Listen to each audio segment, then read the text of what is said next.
Welcome to another episode of Higher Learning, currently America's #1 hiring podcast, hosted by a guy named Oz. Really happy and excited to introduce today's guest, Wes Sellers, CEO and founder of CaringWays. How you doing today, Wes? Good, Oz. Thanks for having me. Absolutely. Super excited to have this conversation. We've had great conversations in the past, so really excited for this and to get this opportunity with you. I appreciate you coming on. Let's jump right into it. So, CEO, founder of CaringWays. Want to learn a little bit more about CaringWays and a little bit more about the story of founding it. Can you give us some details there? Yeah. So, if you think of CaringWays, think of crowdfunding solely focused on healthcare, and we ensure that as funds are raised for an individual, that they all go to pre-qualified medical expenses. And the design there, Oz, is really so it gives donors greater confidence to give. If we give donors greater confidence to give, then everybody wins, especially the patient. So that's the business model. My background, how we got to CaringWays, I'm very fortunate, blessed to have three wonderful founding partners who each have a pretty tough cancer story. Ron Hollis, one of our founders, is a stage 4 lung cancer survivor. And the first bill he opened was $65,000. Christy Morrow, our president, who is a healthcare extraordinaire, spent a lot of years in the healthcare space. But the last year of her husband's life was $1 million medical year, fighting cancer. Myself, I lost my father to cancer right before I went to college. About 90 days before he was diagnosed, my mom, out of the grace of God, took a cancer rider policy out on the entire family. There's a statistic, guys, that floats around that 42% of all cancer patients lose their life savings in 2 years. And so, I could have been one of those statistics without that policy as a backstop. And so, although our team, our management and founding team understands healthcare, we've been working as on the operator side for decades.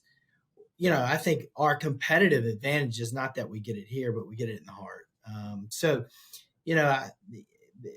I know what it's like to walk through those valleys, and the leap of faith should be, can I beat this disease? Not, can I pay for it? And so really that's why we're here. That's awesome. And listen, they say as an entrepreneur, you're either a mercenary or a missionary, and you are most definitely a missionary. And the other thing they say about entrepreneurs is that sometimes people decide they want to be an entrepreneur, and then they figure out, well, what problem can I solve?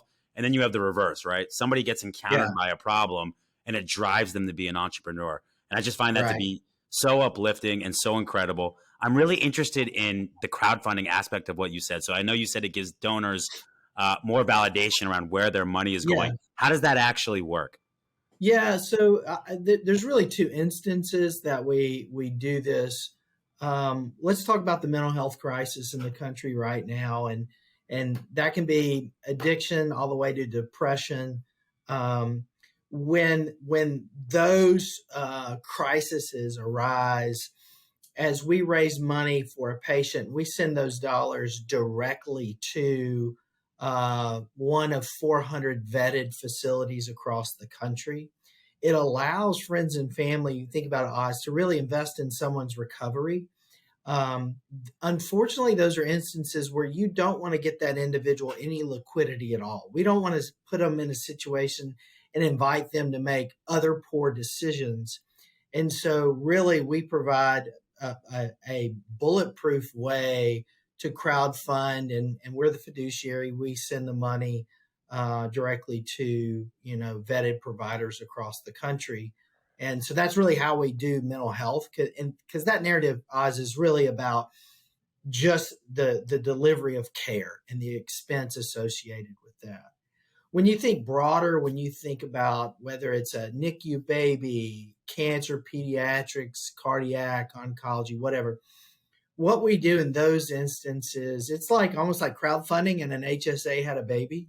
So as we raise money, we put it on a branded debit card that has merchant category code restrictions. So you can spend money on not only your bills, but ride share, grocery delivery, food delivery, prescriptions. It's intended to be more of let's wrap the patient and go on the journey with them. But you still can't, go buy a Trans Am or a bass boat or, whatever, maybe a poor decision you would make. And so we still give the patient trust, but there's controls there for the donors so that they know that the money can't be spent for other categories. And it's kind of like a smarter version of a casserole if you think about it. Oh, I love that analogy. I always love food analogies.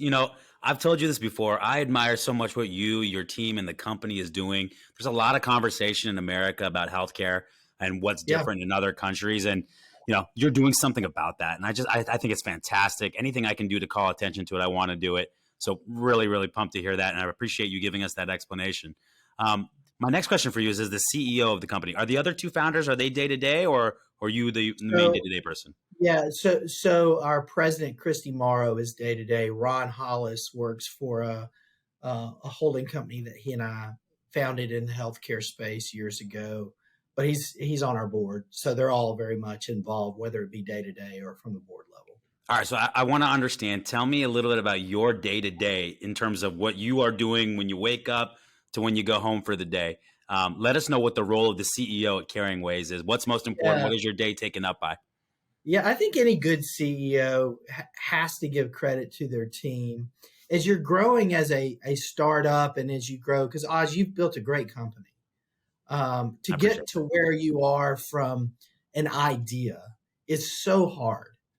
And what you have to evolve to as a CEO is to get out of the weeds and to not be the doer as much. You have to pick and choose those areas that you need to be the tip of the spear and then get out of your team's way as much as you can. So, what I try to spend my time on is strategic conversations that might open up a marketplace or allow us to align with a best in class mover. I try to do a good job cheerleading as much as I can. I think that's a big job of a CEO. And then, you're always typically you're raising capital, right, to grow, and especially when you're in the tech space. Um, and so, whether you close your most recent round or you're positioning for your next one, that's a lot of iteration with your board, with potential investors. And so, really, it's those three things that I try to stay involved with as much as I can. And I am very fortunate that whether it's our Chief Technology Officer, Jason Ashman, Christy Morrow, people say, this is all you need to know. Now, get out of the weeds. And I really appreciate that. What do you feel like? Do you spend your time on similar things, Oz, Yeah, I mean, I or think there's a lot of thought leadership. I think there's a lot of removing obstacles for team members so that they uh-huh. can be successful. It's evangelizing your company's mission and culture to the external Yeah, world, and then of course internally. And then I think the ebb and flow comes back to what you said: knowing when to get hands on, right, and yeah, knowing when to be hands off. And of course, as time goes on and your team becomes more established and your company becomes more established, you get more and more hands off.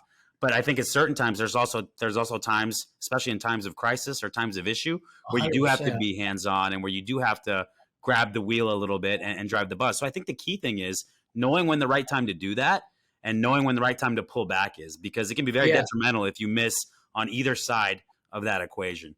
So I really just try to be an avatar for our business in a lot of ways. Again, to our yeah, customer base and to the external world, whether it be investment or what have you. And then, of course, I think the most important role is how do I be the avatar for our company? What is our culture? yeah, What is our vision? What is our mission? Right. And how do I continuously communicate that all the way down throughout the organization? Right. yeah. And then listen, a lot of meetings. You try to do some business development, a lot of networking, a lot of marketing. But those are the things that I think are the big pillars that make great CEOs. And listen, I got to tell you, you're one of the most humble leaders I know. I want to know Oh, what keeps you up at night. What are you worried about when you go to bed at night that maybe gives you not such a great night's sleep in terms of your role? well, I think there's a deeper narrative about fear in general that you have to embrace. Um, you have to identify the fear that drives you and versus the fear that occupies your mind rent free, right?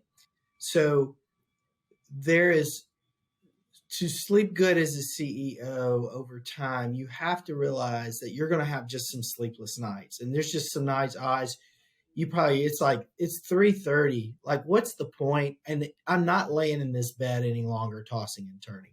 I'm going to get out, I'm going to go work, I'm going to go get some exercise, do a quiet time, whatever. And I'll take a nap at 1, right?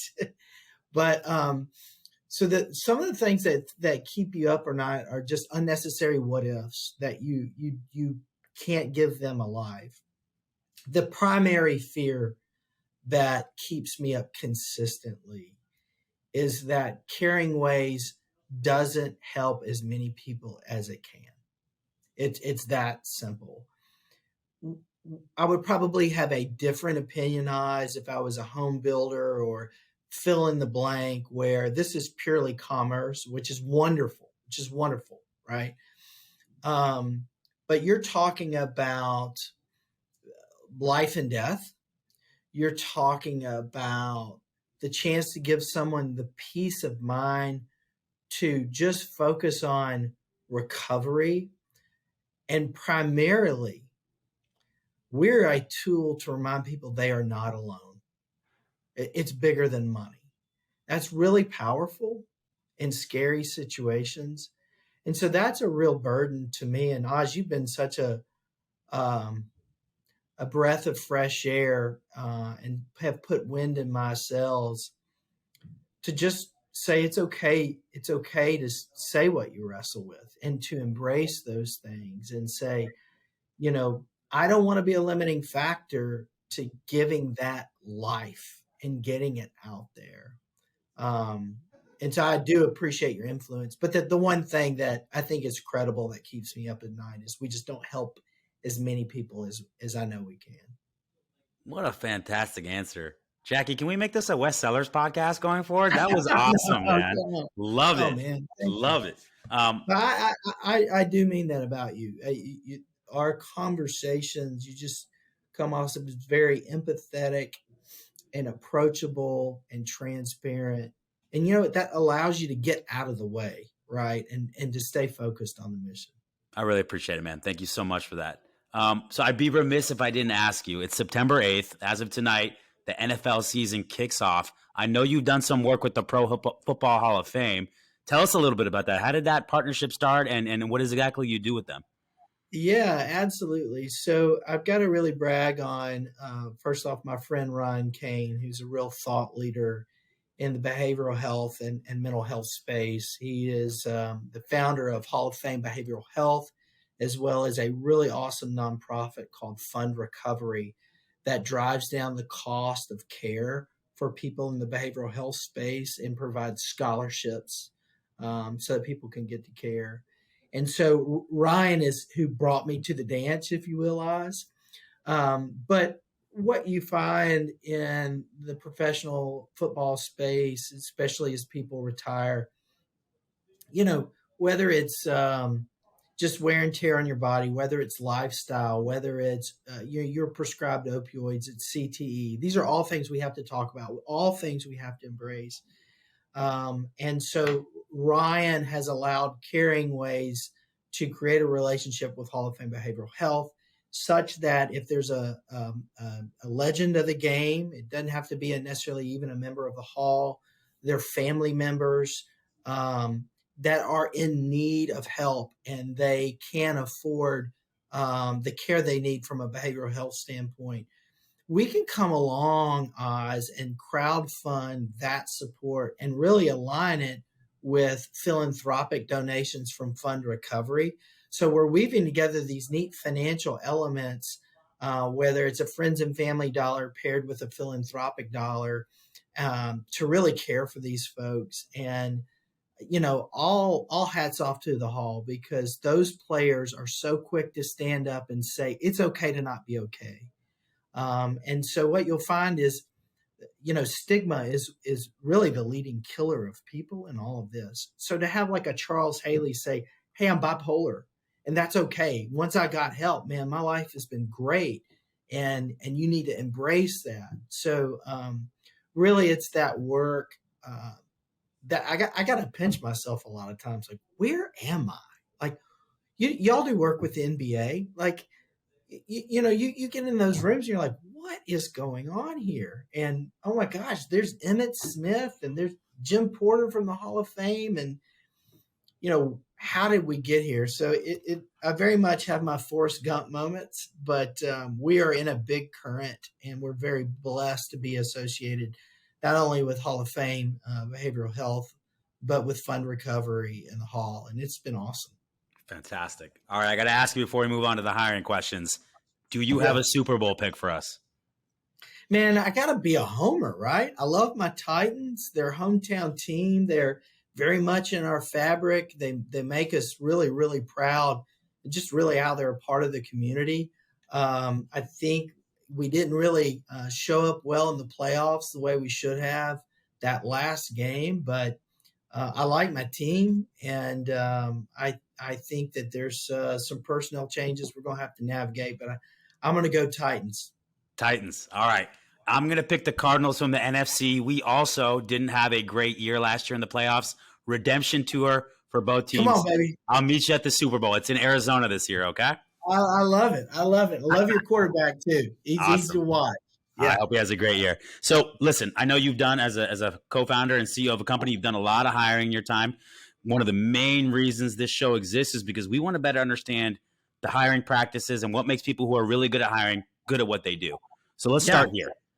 In terms of one sentence or less, can you give me an idea of what your overall interviewing or hiring philosophy is? Yeah. Character matters most. It's funny. I was reading this. I was in Canton day before yesterday at the Hall, and I was reading about Bill Belichick. And you want to talk about a guy that hires a lot of people and spends a lot of money on them. And his quote is, I don't want to win a Super Bowl with bad people. Right. And so I just think our culture is so built on character. And that's the one thing we just can't sacrifice. So I would say character matters most in a hire. I love it. I mean, you see a lot of companies that, they value like university pedigree or big company experience. And that can tell you some things, but when the rubber hits the road, right? Character is what actually helps you make good decisions, helps you be a good team player, helps you win when the chips are down. So I think it's a great philosophy and one that we try to live by here at our company too. So I think you're right on with that. Do you have a memorable interview, either you interviewing or you interviewing somebody that really stands out to you, good or bad? Yeah, I remember I was a banker when I was just trying to break in the banking industry. I did go to business school, but my undergraduate degree is theater. So, you can imagine before I had that MBA and a hybrid Mac and accounting, you got to really sell yourself. But I remember I had this great boss, what ended up being my boss, named Ted Blair. And he said, are you a framer or are you a finisher? And it was a really prescriptive question, because if you answer one way, you're very much defining yourself. And there was a lot of freedom in that. But I just said, I'm a framer. I can do weeds. I can get in the minutia, but I love the way they framed the question as, because you couldn't equivocate. You couldn't be in the gray. You had to own one or the other. And I never forgot that. I'm like, and that's a great question. And maybe it's because I so heavily identified with being a framer more so than the finisher. I love that. That's great. I might integrate that into my interview game there. When someone has a bad interview with you, what typically would have happened? What do you constitute like that's not a person that needs to be working here with this company? Is there anything that kind of a theme there that stands out? I think that the missed opportunities are what stand out. That person typically has the posture of, okay, I want to answer the questions the best way I can, which is admirable. I always get what stands out are the people that ask me the questions, right? Are they thought provoking? Are they wanting to know about our mission? Are they wanting to know about challenges we have in the marketplace? Like, I just like someone that has that moxie and that gumption to come in and say, yes, I want to present well. I certainly want to answer your questions, but I have a few questions of my own. And it always shows initiative. I love that. I love that. When you are asking questions and maybe you're trying to get to the root of that character that you talked about earlier, Mhm. do you have any favorite questions that you ask to try to determine that? Or is that too tough to do in a half Yeah, hour yeah, session? yeah. Biggest failure. Like, and this is a little bit of my theater degree coming out in me. It does surprise me how much that applies to being an entrepreneur. But Oz, you know this. So much of business is failing forward. When you go out there and you're an actor, especially if you're trying to do improv or comedy, it's a slow death. You can't lie to yourself. When you're bad, you are bad, and you're bad in front of a bunch of people. But there's just this empowerment when you fail forward. And so if you invite someone to talk about maybe their biggest, it can be sports, it can be business, just failure. Someone's ability to own where they fall short says a lot about who they are. And really, for our culture, you know, we try to have a culture of real transparency.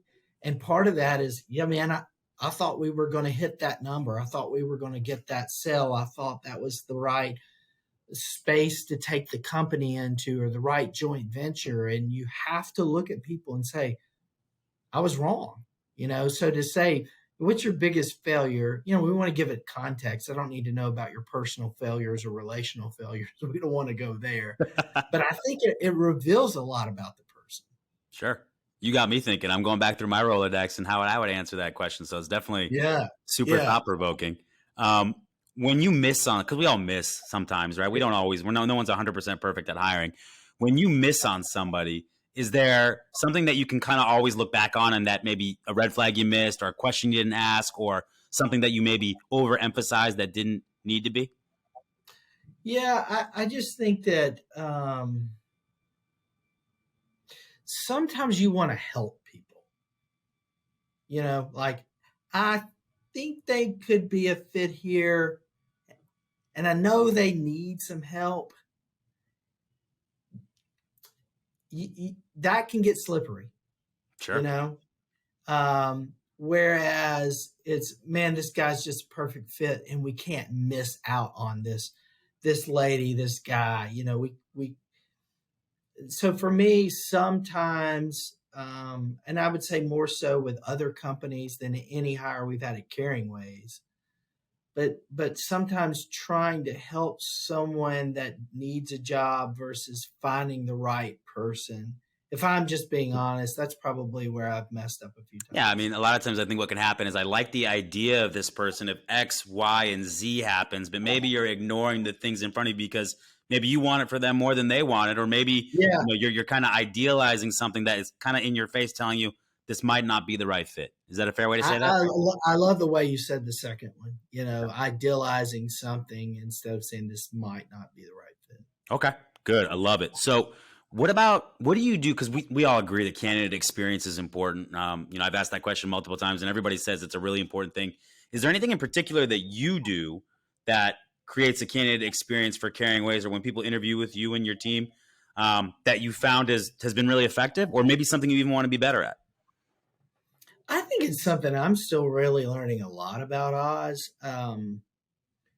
We do, when we bring people in, we're still at a size where you can meet the team, and we try to put them in settings that aren't formal, right? And we try to really create that atmosphere. So when someone's just being themselves, we can see how well that fits within the rest of the team.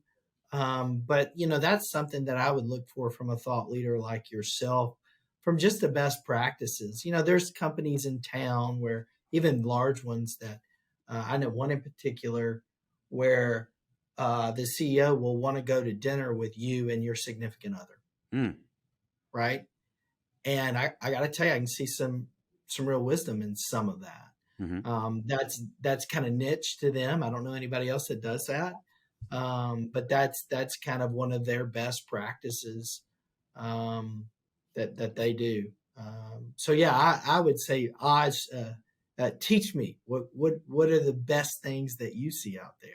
Yeah, I mean, this is the thing we think a lot about in this company. We think it's really important. We think it's a form of marketing, right? Because if you're Yeah, interviewing 1,000 people over the course of a year, that's 1,000 people that are interacting with your brand and company and deciding if they want to use your product or service or recommend your company to other people. So we think it's really, really important. A couple of things that come top of mind to me are the small things matter, yeah, showing up on time, being engaged in the conversation, being prepared, right? Things that are just a lot of times common sense are things that people miss out on. And those are cues, right? That if you're interviewing somebody, you're looking at that if they're checking their phone in the interview. So you certainly have to look at it the other way. And I think that empathy is probably the biggest thing that people miss out on. And here's why it happens. If you're a hiring manager, you have a job open, you want to fill the job, you're probably talking to 15 to 20 people, okay? And hmm so naturally, when you're talking to 15, 20 people about one thing, it starts to probably feel a little bit yeah, transactional. It starts to feel like a little rote. manufacturing press, right? But hmm when you're that one candidate, maybe you're a candidate that got laid off, is really looking for work. Maybe you're a candidate that really wants to work at this company. You've done a lot of research, or maybe this is a role that can take you where you want to go. That's the only thing you're thinking about. It's really Yeah, important to you. You're not thinking about the other 14 people who are interviewing. You're thinking about how this impacts your life. And I think what a lot of hiring teams, recruiters, and managers miss is that this experience is really important to this person. This hour could mean, the difference between success and lack of success, or making bills or not making bills, or hmm family relationships, all different types of things. Jobs are really important. Our professions are really important. And so I think if we take the attitude that every single person that is interviewing for this role deserves time, deserves understanding, deserves compassion hmm individually, then I think we'll be in a better spot. But that's a hard thing to yeah, do. And not many people do it effectively. But I think that's one of the biggest things we miss is that when you're hiring, you're looking at it as I'm talking to multiple people. So yeah. this is just me going through the motions a lot of the time. And I think for the individuals, it can be really, really important. If you take it through that context, that can be a really big benefit to candidate experience. Yeah, yeah, that's great. That's great. And you kind of set that standard from a culture out of the gate as well. Absolutely, because they're looking at how the little things are and the consistency in how your people talk and what people find to be important. Ultimately, what you do is who you are, right? Your culture is what makes your actions are what make your culture what it is, and people are hmm determining that through that interview process. So if you want somebody to work Right, at your company, you better do a really good job about being transparent about that and being honest about that, so people know what they're getting when they come to your company. right, right. Amen. Love it. All right, let's get out of the hiring stuff real quick. I want to hear about, we talked a little bit about the day in your life. I'm interested to know what you're working on right now that's really exciting you. What's getting you up out of bed in the morning? Yeah. Oh, wow. Well, on the mental health side, that platform's going to need to evolve. I've shared this with your CFO, Landon, who I just think the world of. If both of you represent your company, there, I'm convinced there's not a bad person that works there.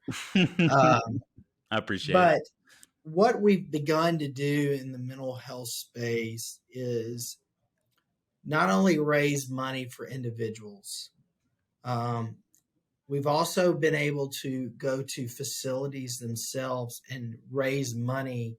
We call it a pre raise.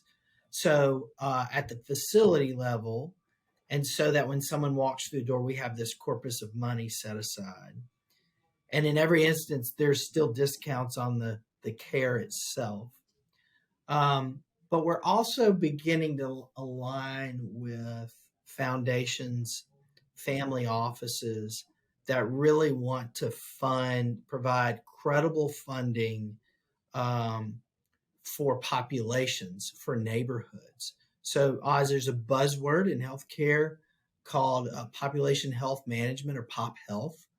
So we have begun to take that approach and say, what if we um, focused on mental health therapy for African American inner city youth in Baltimore, which is something where our platform is being used to do right now in conjunction with All Pro for the Ravens named Calais Campbell. And so what we can do, Oz, which is really cool with our platform, is we've begun to align with Belmont's. So Belmont's a local university in Nashville, and they have done this big data aggregation around healthcare. They have the Belmont Data Collaborative that's backed by HCA, Blue Cross Blue Shield of Tennessee. But basically, now we can take at the neighborhood level, we can raise a corpus of funds and then deploy those funds to the people that need it the most. So now we can go to these mental health hot zones and kind of invert the process. Let's raise the money first. Let's focus on those zip codes and neighborhoods that need this the most. And then we can go to the people with the money in hand, right? And then say, here are the quality places to go to. Let's get you the care you need. So it's a really cool inverse of the process there. And so we're beginning to evolve just in the mental health space alone is almost more like a marketplace with a committed network of care. And so it's certainly a big idea. Sometimes my brain hurts thinking about it. But when you can take friends and family dollars, incredible crowdfunding, a committed network of 400 vetted providers across 50 states, philanthropic dollars, and then data analytics and AI. I just think that it's such a powerful combination that can be a force for good, man. And watch out when we do it. I just think heads are going to spin, and we can get people the care they need. You're getting me juiced, man. I love your passion. I think that's awesome. I am so excited to keep Thank you, up with the brother. progress on that. Let me ask you something, because there has been recently a lot more awareness and vulnerability about mental health in general. And in particular, a Yeah, lot of the conversation centers around employees, right? And yeah, employers' responsibility in mental health. Is there yeah, anything unique about what you're doing for your organization around mental health for your employees in terms of, yeah, managing it, being aware of it? yeah. Actually, we're starting to do business with large employers around that same vein. Mm, I think that you have to destigmatize the whole thing out of the gate. Like mental health, you don't have to be bipolar or manic depressive, or you don't even have to, or you don't have to be an alcoholic, right? To qualify. Like sometimes mental health is just, oh my gosh, I don't realize I feel totally alone. This big project that Oz gave me, right? I'm drowning. I don't want to tell anybody that I need help or that I'm afraid I'm going to fail.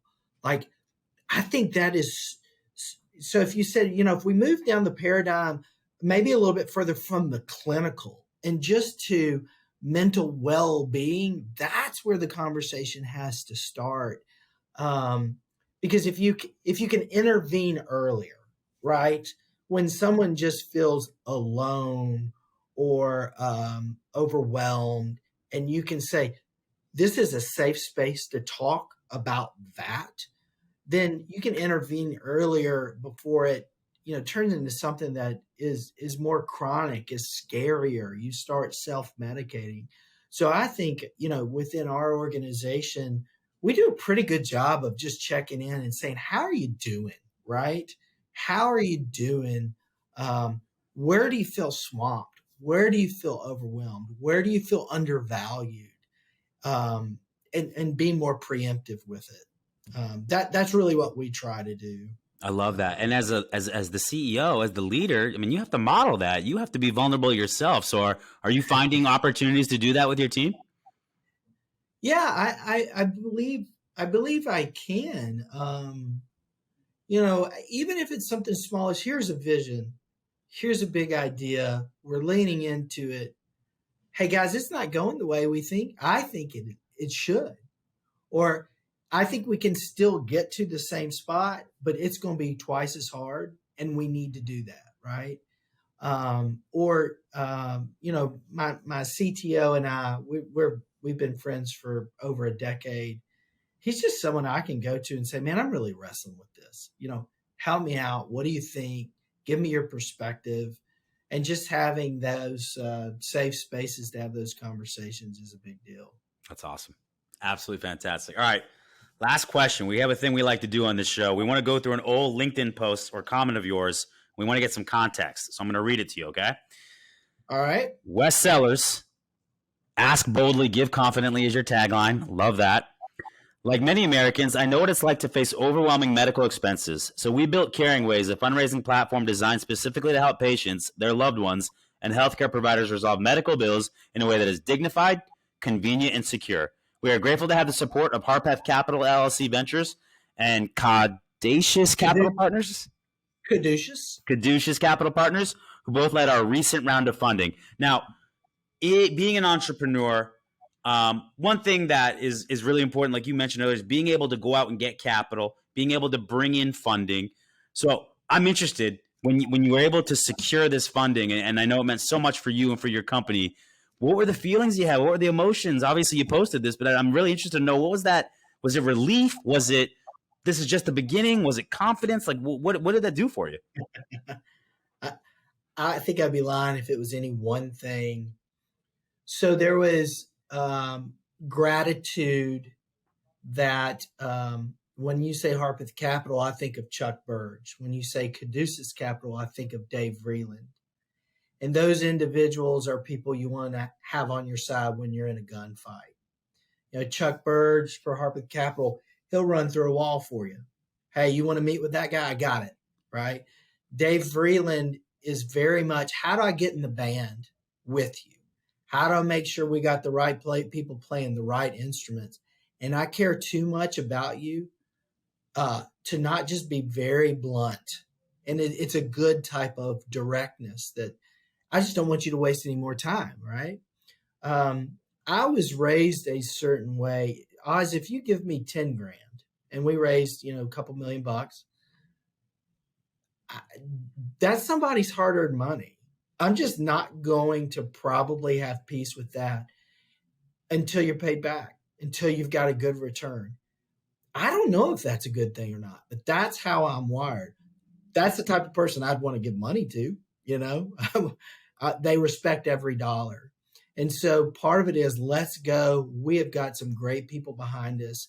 Part of it is, I'm not going to sleep till these good people get a great return, and then maybe I'll take some time off and really rest. But it was, if I had to summarize it, it was more, to whom much is given, much is expected. That's probably the way I'd ultimately bottom line it. I love that. Hey, can I ask you a quick question? Of course. All right. Coffee connoisseur. Yes. Right? Like, your face just got real serious there. Yeah, this is a very important topic, so I'm ready. Let's go. Yeah. Like, top 2 favorite places to get a cup of coffee. I want 2 because I don't want to box you in. And it can be, I love Dunkin' Donuts. Like, I respect, those people that are just brand, they're loyal. But you're a guy that you're just, you're a deep cat. So it'd be a missed opportunity for me to say, hey man, on the website, coffee connoisseur, help me out. Yeah, I got to come correct here. So you put a lot of pressure on me here. Maybe it's all the caffeine I've had. I can't tell. Here's what I'll say, okay? I definitely stop at the big corporate shops every once in a while for convenience. And I am pretty equal opportunity when it comes to Dunkin' Donuts and it comes to a Starbucks. I love a iced latte at Dunkin' Donuts. I love an iced Americano at Starbucks with a splash of almond milk. But I'm going to tell you what, I love to go to artisanal or non-franchise coffee shops. I have family in Seattle that has some of the best beans in the world. There's not a name that comes directly to mind, but I like to find holes in the wall. And when I go on vacation, much like some people map out restaurants, I'm mapping out, where am I getting my coffee in the morning to make sure that I got fresh ground beans. Oh my God. It's like some people with wine. Well, what's a coffee sommelier? Does that exist? That's what I want to be. I don't know, but you know what? That's either a great name for like an 80s cover band Mm. or a great website that does something that helps people find the hole in the wall, right? Coffee sommelier. All right, so you're there, you're at that place, right? To respect the uniqueness, do you just go black? Do you stay with the same game like you're a cream guy? I'm a cream and powdered cinnamon guy. Well, see, Like, listen, I gotta tell you what. That's like if you put ice cubes in your wine, though, because now you're not getting the I love it. aroma Okay, and the beans. that's all right. I I gotta have listen to black you. coffee. Yeah, There's a sugar component to it because I drink 2 to 3 cups a day. So I want to make sure I'm not putting that much sugar in my body if I can all yeah, control it. But I also want to get that taste. yeah, I have this subscription service called Beanbox that I yeah, subscribe to, and so every month, right, I get these 4 little packages of different beans from different coffee producers. And I try all these different beans and I find favorites. And if I like it, I can mark it and say, please send more of that.